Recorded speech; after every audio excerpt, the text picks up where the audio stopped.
Bismillahirrahmanirrahim. Assalamualaikum warahmatullahi wabarakatuh. Perkenalkan, nama saya Tahwila, NPM 1911010457, kelas D, semester 4, jurusan Pendidikan Agama Islam, Fakultas Tarbiyah dan Keguruan.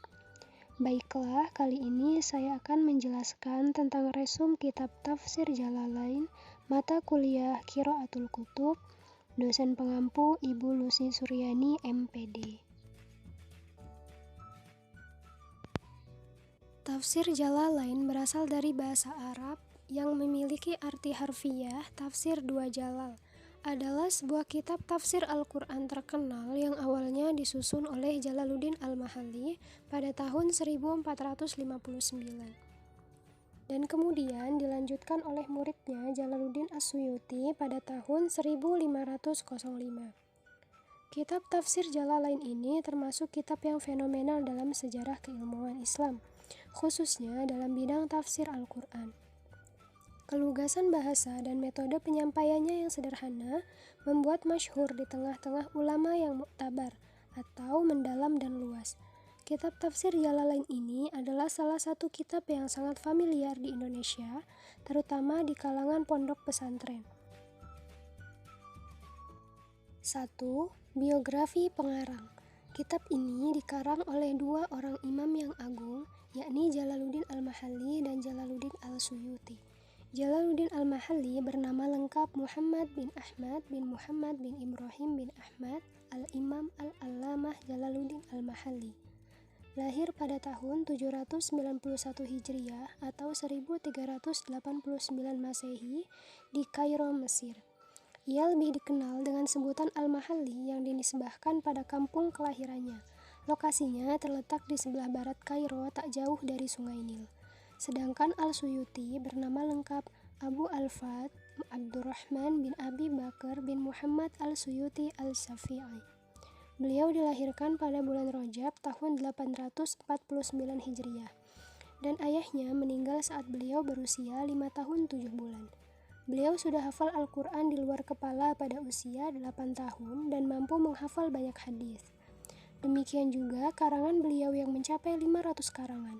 Beliau meninggal pada malam Jumat 19 Jumadil Awal 911 Hijriah di rumahnya. Kitab ini selesai ditulis pada hari Ahad, tanggal 10 Syawal 870 Hijriah. Penulisannya dimulai pada hari Rabu, awal Ramadan dalam tahun yang sama. Kemudian, konsep jadinya diselesaikan pada hari Rabu 8 Syafar 871 Hijriah. 2. Bentuk, metode, dan corak tafsir Jalalain. Tafsir Jalalain merupakan tafsir yang menggunakan bentuk bi al-ro'i, karena dalam menafsirkan ayat demi ayat menggunakan hasil pemikiran atau ijtihad para mufassir, meskipun tidak menafikan riwayat. Tafsir bi al-ro'i akan selalu berkembang dengan perkembangan zaman. Metode yang digunakan tafsir Jalalain menggunakan metode ijmali atau global, sebagaimana diungkapkan oleh Al-Suyuti bahwa beliau menafsirkan sesuai dengan metode yang dipakai oleh Al-Mahalli, yakni berangkat dari qaul yang kuat, i'rab lafadz yang dibutuhkan saja, perhatian terhadap qiraat yang berbeda dengan ungkapan yang simpel dan padat, serta meninggalkan ungkapan-ungkapan bertele-tele dan tidak perlu. Mufasir yang menggunakan metode ini biasanya menjelaskan ayat-ayat Al-Quran secara ringkas dengan bahasa populer dan mudah dimengerti. Ia akan menafsirkan Al-Quran secara sistematis dari awal hingga akhir. Di samping itu, penyajiannya diupayakan tidak terlalu jauh dari gaya atau uslub bahasa Al-Quran, sehingga pendengar dan pembacanya seakan-akan masih tetap mendengar Al-Quran, padahal yang didengarnya adalah tafsirnya. Meskipun kitab tafsir Jalalain ini urayanya singkat, tetapi isi tafsir ini memiliki kelebihan.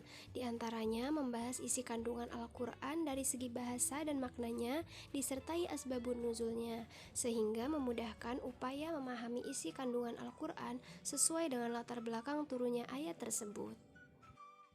3. Karakteristik tafsir Jalalain. Kitab ini terbagi atas 2 juz. Juz yang pertama berisi tafsir surah Al-Baqarah sampai surah Al-Isra yang disusun oleh Jalaluddin Al-Suyuti. Sedangkan juz yang kedua berisi tafsir surah Al-Kahfi sampai surah An-Nas ditambah dengan tafsir surah Al-Fatihah yang disusun oleh Jalaluddin Al-Mahalli. Karakteristik tafsir Jalalain yaitu pembahasan yang ada dalam tafsir ini lebih ringkas, bahkan cenderung sepintas lalu. Rupanya Suyuti tidak mau terjebak dalam pembicaraan yang bertele-tele, cukup hanya dengan menunjukkan adanya perbedaan qiraat. Tujuannya adalah agar dapat dicerna dengan mudah oleh para pembaca tafsir. Hingga pantaslah kalau ada yang mengatakan bahwa antara Al-Quran dengan tafsirannya hampir sama. Bahkan, menurut pengarang kitab Kasyf Al-Zunun, ada sebagian ulama Yaman yang mengatakan bahwa hitungan huruf Al-Quran dengan tafsirannya sampai surah Al-Muzammil adalah sama. Baru pada surah Al-Muddathir dan seterusnya, tafsir ini melebihi Al-Quran. Yang menarik dari kitab ini adalah penempatan tafsir surah Al-Fatihah yang diletakkan di bagian paling akhir. Baiklah, mungkin hanya itu yang dapat saya sampaikan. Semoga bisa menambah wawasan dan ilmu pengetahuan kita semua. Mohon maaf apabila terdapat kekurangan dan kesalahan dalam menyampaikan, dan kepada Allah saya mohon ampun. Akhirul kalam, wassalamualaikum warahmatullahi wabarakatuh.